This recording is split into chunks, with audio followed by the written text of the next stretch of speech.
మెదక్ జిల్లా హవేలి గన్పూర్ మండలంలోని డైట్ కళాశాల వద్ద నూతన భవన నిర్మాణానికి జరిగిన భూమి పూజలో ఎమ్మెల్యే మైనంపల్లి రోహిత్ రావు, ఎంపీ మాధవనేని రఘునందన్ రావు పాల్గొన్నారు. ఈ సందర్భంగా మాట్లాడుతూ నాణ్యమైన ఉపాధ్యాయులను తయారు చేసి సమాజానికి అందించాల్సిన బాధ్యత డైట్ కళాశాలపై ఉందని, ఉపాధ్యాయ వృత్తి పవిత్రమైనదని, సమాజాన్ని మార్చే శక్తి ఉపాధ్యాయులకే ఉందని తెలిపారు.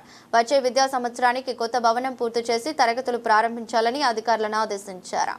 జిల్లా కలెక్టర్ రాహుల్ రాజ్ మాట్లాడుతూ వచ్చే విద్యా సంవత్సరానికి నూతన భవనాన్ని అందించేందుకు ప్రణాళికలు సిద్ధం చేశామని చెప్పారు. సంబంధిత అధికారులకు, నా ముందున్నటువంటి ప్రింట్ అండ్ ఎలక్ట్రానిక్ మీడియా సోదరులకు, నా ముందున్నటువంటి చదువుకునే విద్యార్థులకి చదువు చెప్పే సార్లను తయారు చేసే ఒక బంగ్లా మనం ఇక్కడ కట్టుకోబోతా ఉన్నాం.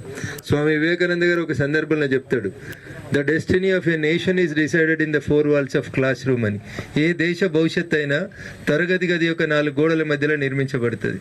రాహుల్ రాజు గారు కలెక్టర్ అయినా, రోహిత్ గారు డాక్టర్ అయినా, రఘునందన్ రావు అడ్వకేట్ అయినా, మమ్మల్ని అందరినీ ఈ స్థాయికి తీర్చిదిద్దింది మాకు విద్యార్థులలో బిల్డింగ్ ఓపెన్ అయింది అని ఎంత వేగంగా మీరు పని చేయించాలని నేను ఈ సందర్భంగా మీ అందరినీ కూడా కోరుకుంటూ అవకాశం ఇచ్చినటువంటి వేదికకు అనేటువంటి అకాడమిక్ ఇయర్ కాకుండా నెక్స్ట్